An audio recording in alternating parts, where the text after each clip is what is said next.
the fear of death is rivaled only by the fear of living. Mm, Oh, and like this is where I want to be a champion for like we have hopes and dreams and desires and yes, notions about how much better it could be on the other side, and acknowledging absolutely. that most of us think that the Almighty is not only fear of public speaking but fear of dying. And I say, you know what? In actuality, we're living small because it does take a bit of a Yes, risk to yes, apply for the new job or to start your business or to go and try tap dance absolutely. lessons or anything that might make us feel uncomfortable. Welcome to And Then I Did This. Prepare to be inspired as we celebrate the unique journeys of individuals who've had the courage to break free and live life on their own terms. Their lives prove that you truly can be free to live your best and most authentic life. Let's get to it. Welcome to another episode. Today, I have a special guest, Jodi Wellman. She's the founder of 4,000 Mondays, a speaker, author, and assistant instructor at the University of Pennsylvania in the Master of Applied Positive Psychology program. Jodi has a TEDx talk with over 1.3 million views called How Death Can Bring You Back to Life, which happens to be the 14th most watched TEDx talk that was released in 2022 out of almost 16,000. She's also the author of You Only Die Once, How to Make It to the End with No Regrets. So Jodi, welcome to the show. I'm so happy to have you. Oh, thank you for having me here. I'm really excited to be chatting with you. Yes. Where would you like to begin in sharing your journey? Because obviously, we're all about inspiring people to live their most authentic life and not feel conformed to what society has told them they should be doing. So Mm. start wherever you are drawn. Oh, well, thank you for offering that even. And it's funny, my instinct is usually to go right into the topic that I love, which is kind of the way I've moved my life into memento mori, cueing us to remember that we must die. But now that you've said that, I think maybe it might be interesting to talk about how I shifted because I think many of us Hmm. like we're in these moments where we might want to change, but we're not sure Hmm. how. And that can be intimidating. And so Absolutely. I spent 17 years working corporately, Mm. and most of them were just amazing. And I don't look back and regret anything, but I'm going to be super honest. The last Mhm. few years, I was kind of at my expiration date. Like I wanted something different. I knew I was feeling bored, like I'd reached my limit, and but I had no idea what to do about that. Right. And so consequently, I just sort of spun around and wanted something different, but didn't, I wasn't prepared to do anything about it. Hmm. And so I had this thing that I remember distinctly working in my office at the time. I remember working at my desk and I was stapling two pages together and my stapler ran out of staples. Okay, well, Mm. this is a solvable problem. I could just go get a roll of staples from the Right. supply closet. So I get up and I go, and I distinctly remember as I was loading that row of staples into my stapler, I said to myself, I better not be here by the time this row of staples is done. And I Wow. snapped the stapler back and I went back to my desk. Like I had a spring in my step. I felt so motivated, like got some kind of like an intention, like a deadline. Okay. Fast forward though, about a year, I'm at my desk. I love your face, by the way. You're with us. You're with me. Here Oh, I am I working, am. and I'm stapling, and my stapler ran out of staples, and I felt like a gut punch. But it was like the Wow. worst kind of all because I did it to myself, and so I like downtrodden. I went and I reloaded the stapler again, and I remember Mm. again saying, I don't, I better not be here by the time this row is done. And Wow. this is going to sound like great. Where's the uplifting part of the story here? I ran out of staples again, and for me it was then this really vivid, visceral way of reminding myself like I'm not doing anything about it. I was Wow. hoping to be saved. I was hoping that Yes. someone would somehow like headhunt me, Mm. and that would have been way easier. But I recognize I needed that to go. It's one thing to have an intention. It's one thing to know Yes. you want to make a change, but we also Absolutely. need, of course, we need a whole lot of bravery, but we also maybe need, because for me, I didn't know how to do it. I felt stuck. Right. I felt like I was afraid of losing my identity, my paycheck, my Right. expertise, all the things that made me feel like that was my self worth. And who you And I didn't were. know what to do. Right. So I ended up working with a coach who helped me figure out that at that point it was moving into coaching and leadership development that at that time was right for me. And so I made that change, and then that evolved over time into 4,000 Mondays, which is the real passion that I have, which is talking about mortality as a motivator. So yeah, that was my stapler story will never not be with me. That feeling of, oh, we gotta take some action. Do you know what I mean by Yes, that? Like you must see that with your absolutely. clients. Absolutely. I have a different but similar story with a trajectory, but it was like an open-ended, when will my sentence be up? And I remember walking, I was in New York in, in Manhattan, walking from the bathroom back to my office and knowing that the expiration date, as you said, that is such a poignant way to say that my expiration date was past the time. And I just remembered thinking, I know nothing lasts forever, so I won't be doing this forever, but when will my sentence be up? And it So was, riveting. yeah, that realization that no one's coming to save you. No one's coming to rescue you from you from that situation. So I relate so much, which is probably why I was like on the edge of my seat waiting for the, Right. Yeah, yeah, the punchline. sentence. Oh my I love your gosh. line. It Wow. feels like that, doesn't it? When we're like, it's sort of the self-imposed sentence, which is really Yes, the most uncomfortable part of all. And that's where I think living a life worth living um, absolutely. takes courage. And there is a line by Seneca, the old philosopher, around how, like, even to live sometimes does take courage, because to make a change and to chase some of our dreams, even if they're little tiny ones, it Right. represents something that's kind of fearful. Yes, absolutely. That Yeah, fear of the unknown and not knowing what's on the other side. right. But once you step out of that, then you do have that realization of, who am I without that Right. title, without that role, Yeah, that company, that identity yeah, that we take on that's false. It's not who we are, but that right. is how we embrace it typically as humans Yes. in those Yep. roles. Right.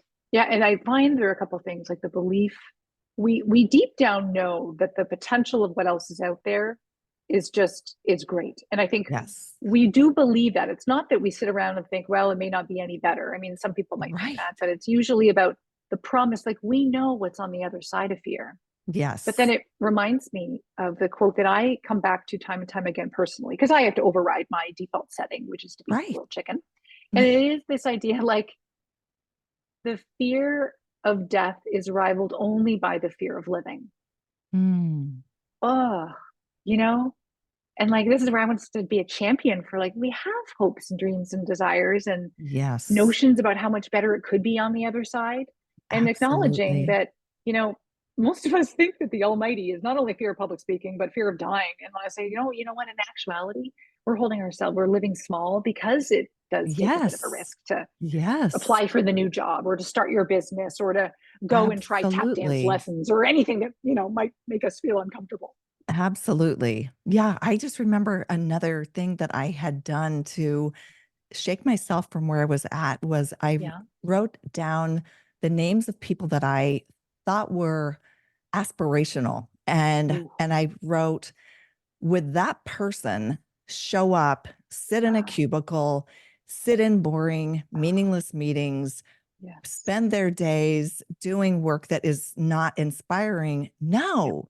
So why am Yes. I doing that? If they're not Oh, doing that and they're living their life authentically, I can do that too. oh, that's a really neat exercise. You reminded me that in the world of psychology, it's like this, it's called like psychological distancing. So it's Mm, one thing, a usual technique is like, imagine your best self. Who would that right, be? How would she tap into right, this inner courage? And right. and that can work. But I think what you've done is taken it to say, I'm going to externalize it. I'm going to Yes, imagine Oprah, or I'm going to imagine yes, someone else who is just like a total baller. And I'm like, how do right. they handle it? It somehow helps take the pressure off it being me and the me I think Yes, I'm supposed to be. And that provides a little bit yes. more of like a wayfinding sign. I think that that's brilliant. Yeah, absolutely. Because Yeah. as you know, that the saying that we have to become someone we are not in order Yeah. to achieve what we are wanting to achieve. Because Uh-huh. if we were that person, we'd already be Yeah. doing it. Well, I love the way you're saying it. And you're reminding me, because for me, all roads lead back to the Grim Reaper, but I promise not in a morbid way. This exercise that that we've all heard of, and we've all done it in kind of maybe in a like a dinner party, but like the Right. deathbed regret exercise. But I Right. really like for us to stop and take it seriously and stop Yes. and say, okay, imagine, I mean, you're lying back. You are, thankfully, you're heavily, medicated, so you're feeling Right. pretty good. But you're Right. looking back on your life and you're looking at all the medley of the highs and the lows, and admittedly, Right. most of us would find ourselves there with feelings of coulda, shoulda, woulda.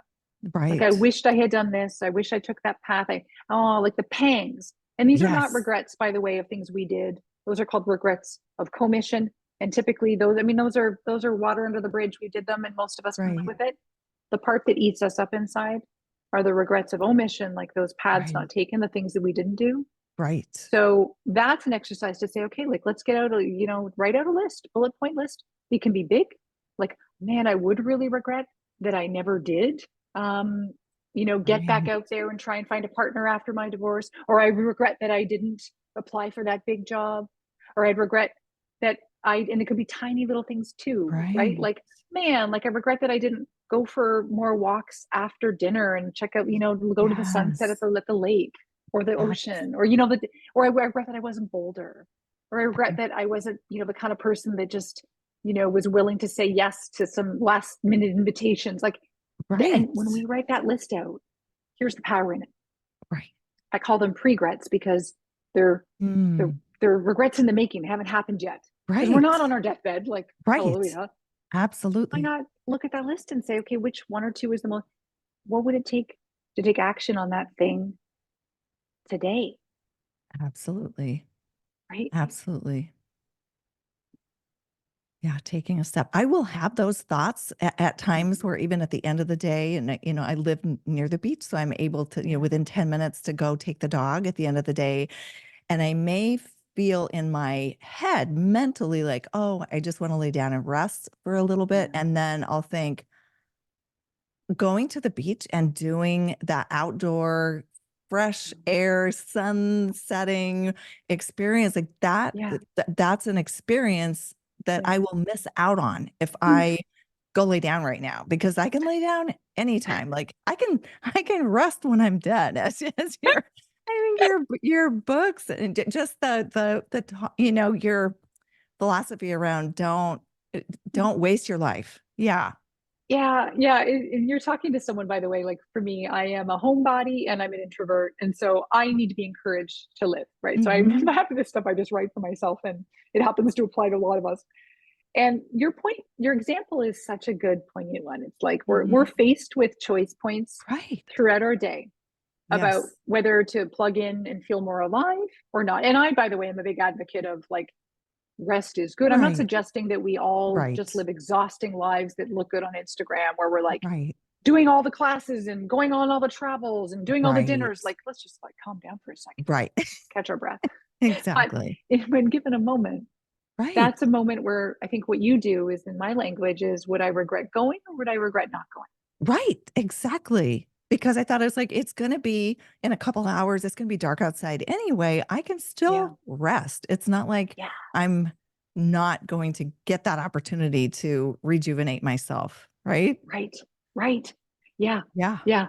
Yeah. That's an example of a nudge. And the nudge is about the grander scale that I talk about. It's like, unfortunately, we are temporary and it's not news to anybody. Right. But Right. based on the research around it, it's called temporal scarcity. It's for those who Right. are interested, it's this idea that when we look at anything in our lives as, let's just call it like in the economics where this comes from, if there's an asset that we Right. see is rare, Right. okay, or there's like a limited time only situation on it, Right. we treasure it, we value it, our Right. perception of its importance heightens. Right. And that is true for life. So Right. that's why I am kind of insistent and I'm like doggedly determined to get us to like count how many Mondays we have left. I know that I have Yes. 1,819. I'm lucky. Um, Getting us to really be in touch with the crappy reality that we're finite. I mean, let's just be honest, that is just not good news. But Right. can it be a motivator Right. to be more intentional? Gosh darn it, for most of us, it is, right? Right. Like Absolutely. time is ticking. So does it help us to get on with our goals? Yeah.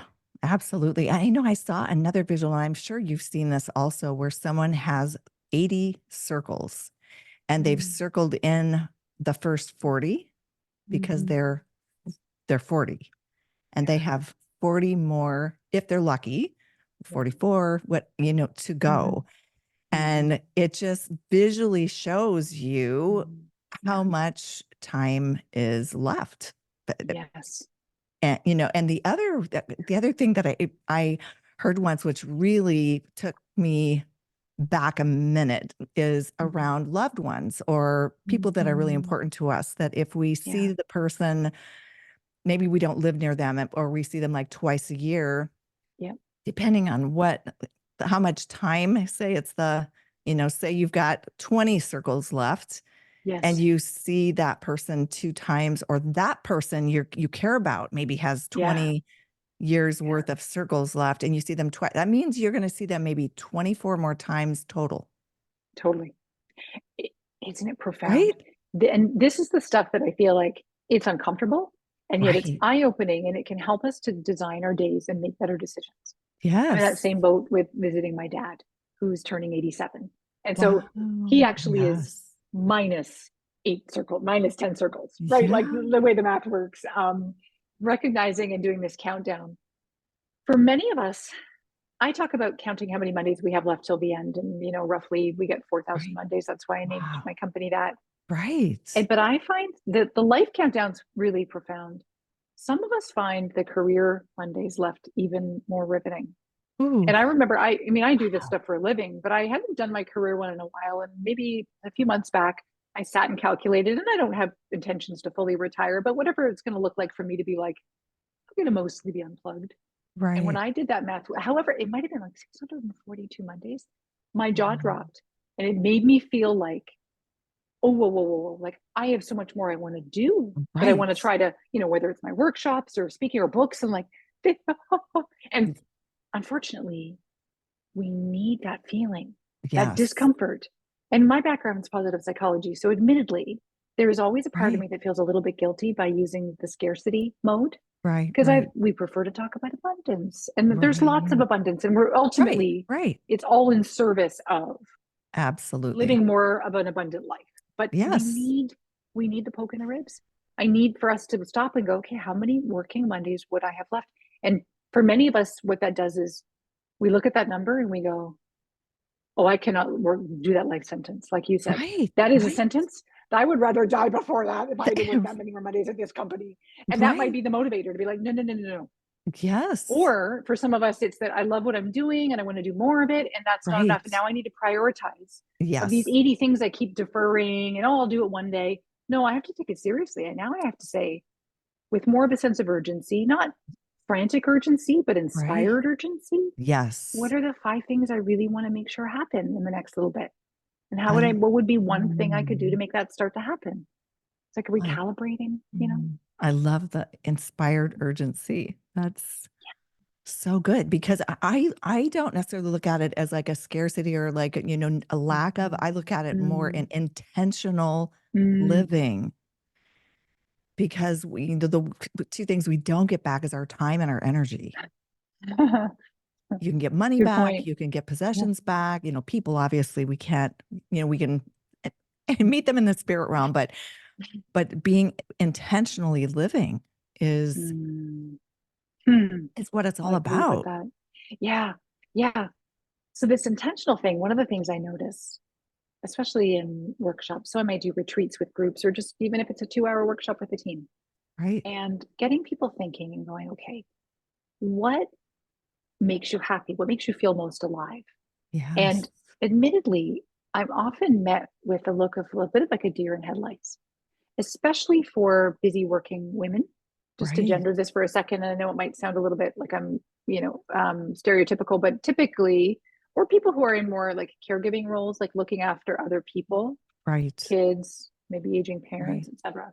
And there's this idea like, oh, I know what makes my kids happy, or I know what Right. makes my loved ones happy, but like, wait, me, like, wait, I lost touch with what that even is, and that's a very solvable issue. We just have to stop Yes. and start to notice and start to catch, like get a list going, whether it's your notes app on your Absolutely. phone or a sticky note or a back of a napkin, Yes. wherever you want to put it.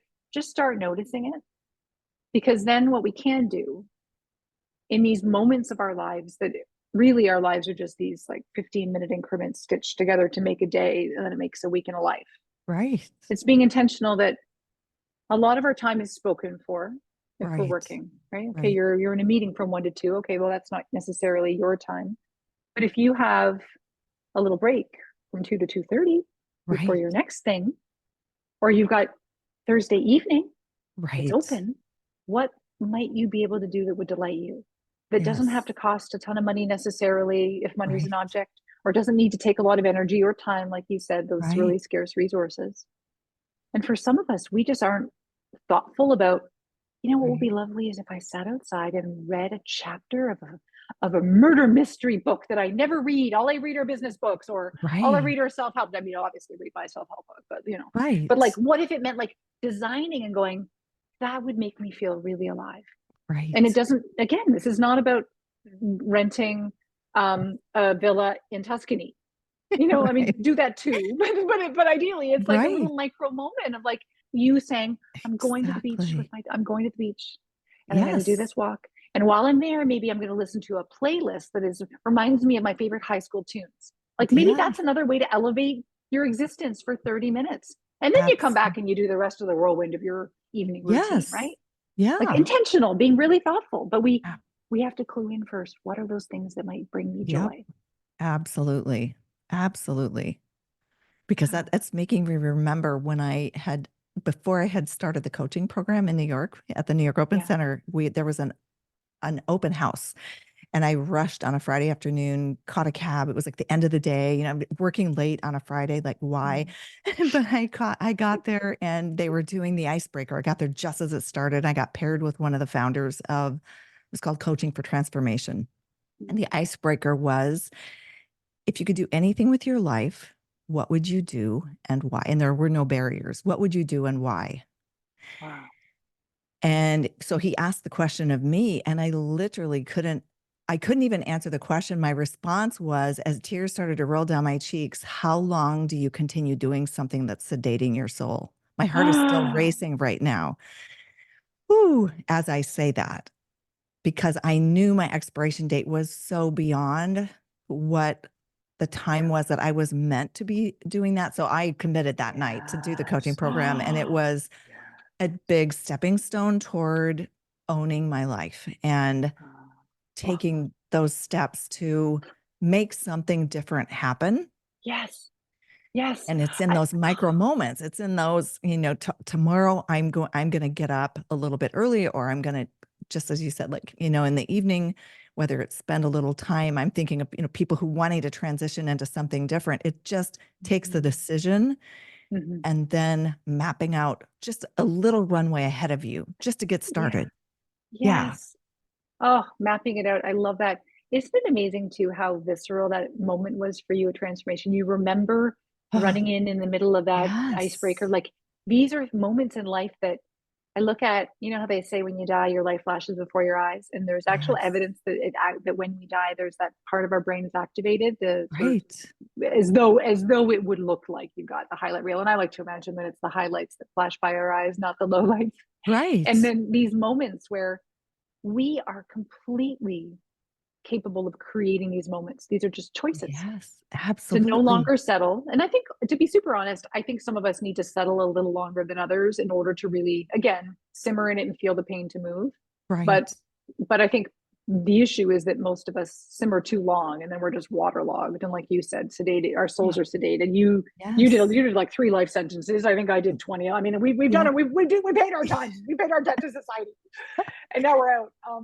But these moments where like we get to punctuate our lives with these Yes. moments where we say, and then I applied for that program, or Yes. and then I registered for the tennis lesson, and that Yes. made me feel alive. Or then, like you said, I made a decision to wake up early Yes. 3 mornings a week so I could go for a jog. Or these are Yes. these are moments that imprint in ourselves because we tend to feel pretty proud of ourselves when we make Right. choices. that Yes, that are aligned with like, this is the goal, and I'm showing myself that I actually give a care about my absolutely. life. It's Yeah. making me think of when I moved from New York the first time. So I lived there twice. And the first Yeah. time I remember I was so wanting to leave. I mean, I was living in Spanish Harlem, working in Times Square, like the stress level, the subways, the people, the buildings, the concrete jungle. And I remember after graduating from the coaching program, I hired one of my peers to coach me. And I remember sitting on a park bench looking over the Hudson River on a Saturday. And I literally, again, was in that one of those moments, like wanting to leave New York, not sure how I was going to be able to do it, and just financial obligations, and which are some of the barriers that keep people doing what they're doing beyond when they would be doing it. And I remember I had said to her, well, I'm not sure that I can make what I'm making here if I transition to the West Coast. Yeah. And she's just said to me, is that the truth? Or is that a story you're telling yourself? And it stopped me in my tracks. And that Yeah. statement can apply to Yeah. almost anything, Yeah. any, Beautiful. right? Any excuse It's that we have, beautiful. right? Yep. I like how I think we could explore many paths. That one is the most resonant, I think, for many of us, because it's like, in order to stay safe, because fear and the Right, saboteurs take over, it's easier just right, not to do the thing that might scare us. right, But you're right. Is it true? There are lots of versions of the truth. right, And I think that there's promise in that, which is like, you can make more money technically anywhere. And then there's another right, pathway, which I think I'd be remiss without bringing up too, because a lot of people yearn for a version of a life, like back to that question that you were asked on that in that right, icebreaker. What would you right, do? right. Many people yearn for a life that is simpler, that Yes, may very well involve less income, yes, also likely less expenses. But right. the real crux of it is a shot at joy. Like, Yes, could that simplified life in whatever way, shape, or form, do you think it might make you happy?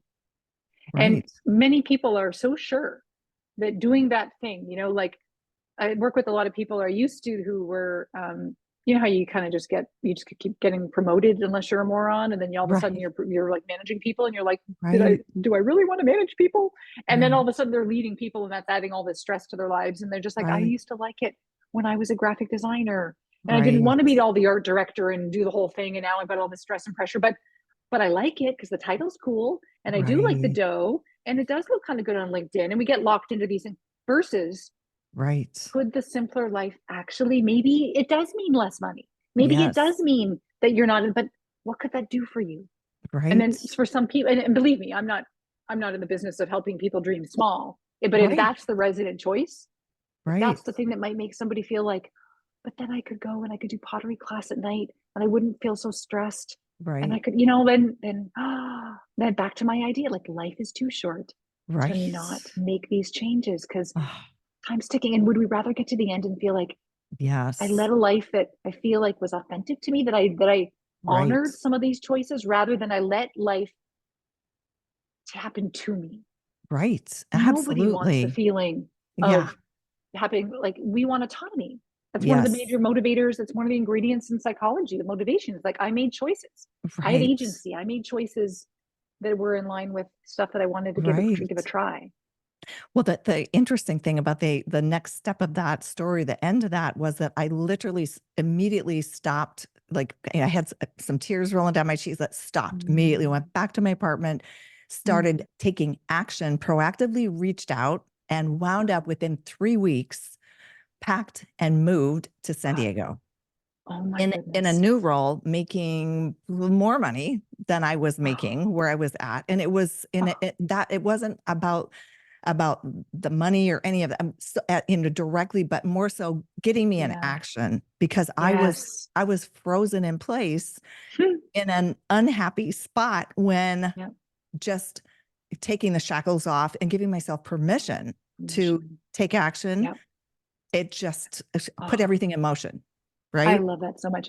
You're reminding me. So I started to share a bit about corporate and my stapler story, and obviously getting out and making a change, right? And Yes. then I had another version of it 4 years ago, starting 4,000 Mondays, where I was in the throes of a partnership with a leadership development firm and team and the whole ball of wax and a great Right. partner.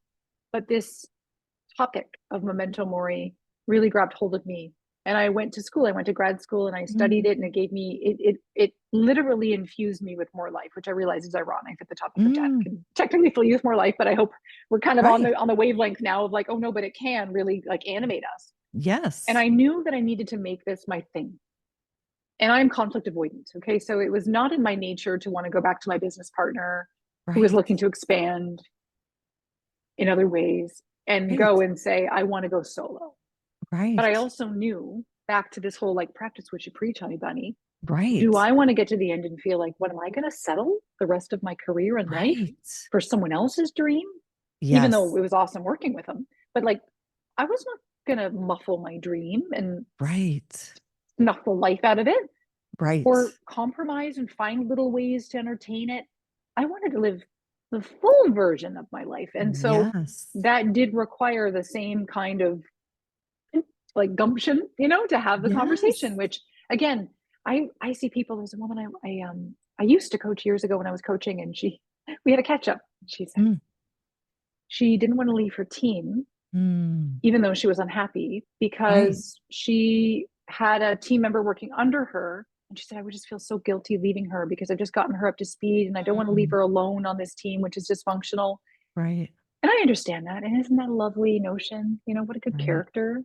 Right. But the question really is, are you Oh, really going to live your life and play small right. because of someone else that you're just feeling guilty to move on from? Yeah, Like when in absolutely. reality, like you leaving might be the very thing that actually gets her inspired to either grow and Ha- stretch or leave. Maybe she's been dying to leave and she doesn't want to leave Right. you. So but making these changes and saying, number one, Absolutely. like pay attention. Like you had that moment and you had your park bench moment and you had that Right. realization. And then like how Absolutely. within 3 weeks. And Yes. it's not like a like three. I It mean, was we do things mind we want to blowing. do. Yes, mind blowing. The universe will rise up to meet us when we commit and are true to our authentic self. Our higher self will kick in. The universe will show up in ways we can never imagine. Never thought. I love that so much. Yeah, yeah. We just have to fathom first, and Absolutely. then summon up the courage. And I think you see this all the time. I'm so curious your observation in this idea that so many of us wait for courage to do the thing, Yes. and like your face already, you're like, no, no, no. And then it will not arrive on a platter to escort you to the thing you need to do. Like Yes.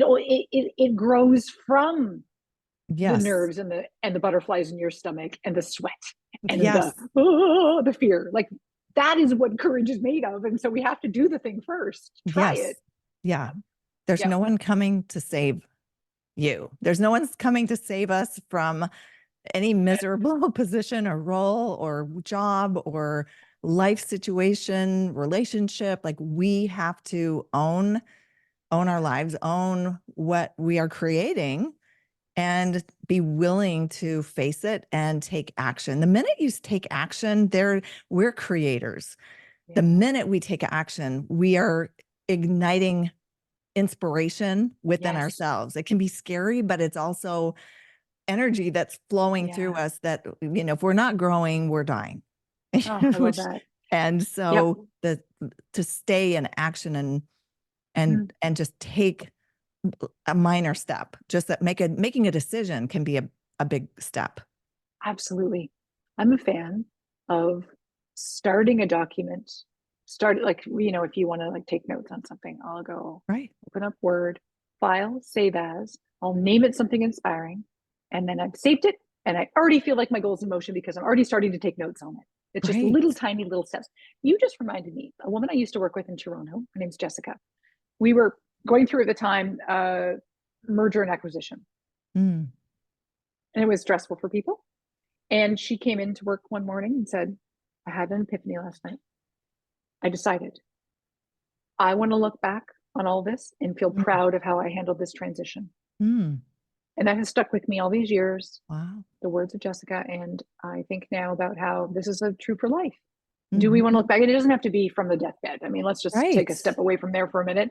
What about, do I want to feel proud at the end of the year about how Right. I handled this big decision in my life that I've been dragging my feet on? Exactly.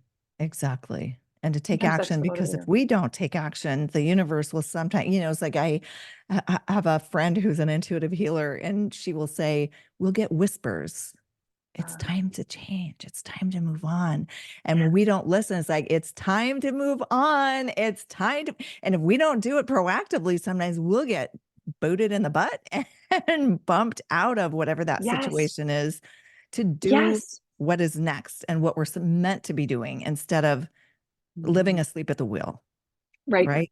I think sometimes that's the work. Like, we might feel proud that we made the change. And then the goal is like, how do I just shorten? Because change is going to happen again. Like, we're going to make a Right. change. Let's just say with many of us, it's career related, right? Go to a Right. new organization or start a new company or go and, involved in a new nonprofit, whatever it is. Right. Let's just be honest. Like, because we're always changing, it's the nature of life and then death. Right. It's not if, it's when we're going to feel the nigglings Yes. again about a Yes. desire to change something. And Yes. my whole goal is just, how do we keep shortening the time it takes for us to make the change next time? So it's more Yes. noticing. It's like working with people like you to help, like, you help people see when it's a whisper versus when is it actually jabbing you with the edge of its sword, right? Right. But Absolutely. paying attention sooner. Yeah. So in kind of a wrap up sense, what Mm. advice would you have, given the journey you have experienced? What advice would you have for people who are on the edge, know they need to do something different and just haven't done it? Yeah. The roads lead back to me about, as funny as this will sound, like befriending the Grim Reaper. It's a topic we don't want to Mm, talk about. I could totally get. And yet, it's only when we start to size the prize and mm, recognize how much time we have left, whether it's in life or working, right. that we really will sense that urgency about, why am I dilly-dallying around? And people who have Right. had near-death experiences, the research is abundantly clear that they emerge, whether because maybe they have a cancer in remission or they Right. luckily didn't die from the motorcycle accident, whatever it is, Mm-hmm. they emerge typically with a clarity that Mm, I think we can learn from. It's that they now know, oh, that little silly stuff I was sweating over, it doesn't matter anymore. This is what matters. I'm going back to school to become a librarian, or I'm doing this thing right. now because I saw that it's short, and we all have the ability to do that. And so that's just what I want, is Yes. when we're feeling scared, you know what? Nothing trumps the fear of death. Go ahead. You're getting there. Do we Right. not, like, there's nothing to lose. There is nothing to Absolutely. lose in giving it a go. Absolutely. And everything to lose by not doing it. Oh, Yeah. well said. So well said. Right. So thank you, Jodi, so much. Hopefully we inspired some people today to be brave and live a life with no regrets. Mm, Yeah. mm. Your stories have already inspired me. So thank you. Yeah. Thank you. And that's a wrap on another episode of And Then I Did This, celebrating the lives of those who've walked away from the beaten path to pursue work and a life that nourishes their soul. If you're feeling inspired and ready to explore your own path to freedom, check out youcanbefree.life, where you'll find resources and support to help you break free and live life on your own terms. See you next time.